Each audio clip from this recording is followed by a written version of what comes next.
Hi everyone, so this is just going to be a really quick and easy tutorial on how to make pumpkin soup. The flavourings that I use personally are Nando's peri peri sauce, pepper, 2 OXO cubes and creme fraiche, which makes it really creamy although it's not a flavour as such. And the vegetables I use are obviously pumpkin, leeks, mushrooms and onion. You can add or take anything away from that, that's just my personal taste. So let's get started. So first you cut the pumpkin into little chunks. You can use any knife. I use this one because it's quite sharp and it's got ridges to be able to cut through the pumpkin quite well. I don't use the inside seeds, but you can use them for a lot of things, which if you just Google, you'll be able to find loads of things to make use of them. But I personally don't use them, I just use the outer bits, which you'll see in a minute.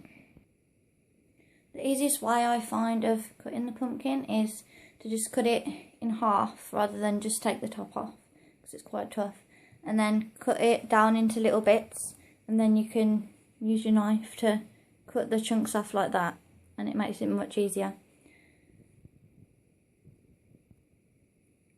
So now they're all in chunks, I usually peel the orange back off it because I'm not sure if you're allowed to eat that or not, and I don't want to because they're a bit grimy.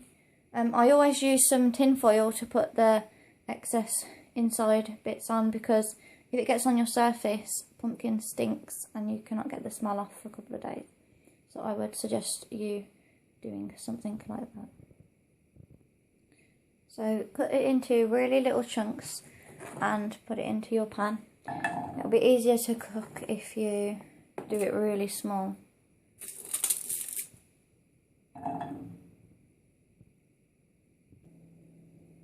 Now that's all done, we can start on the other vegetables.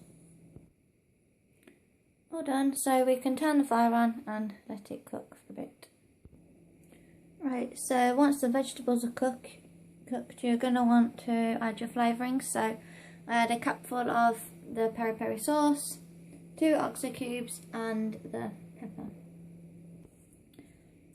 So if we just stir all that in, and then you're going to want to give it a blend. I don't generally drain this water out because it just makes it more soupy and you get more soup. So personally I don't blend it fully, I like to leave a few bits in.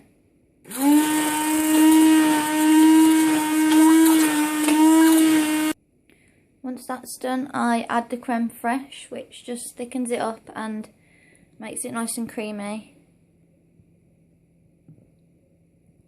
I do a good 3 dollops.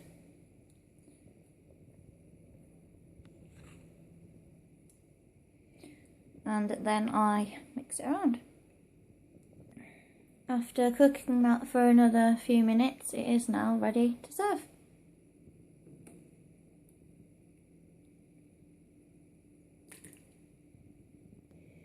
I've written out a quick step-by-step in case anyone wants to screenshot that.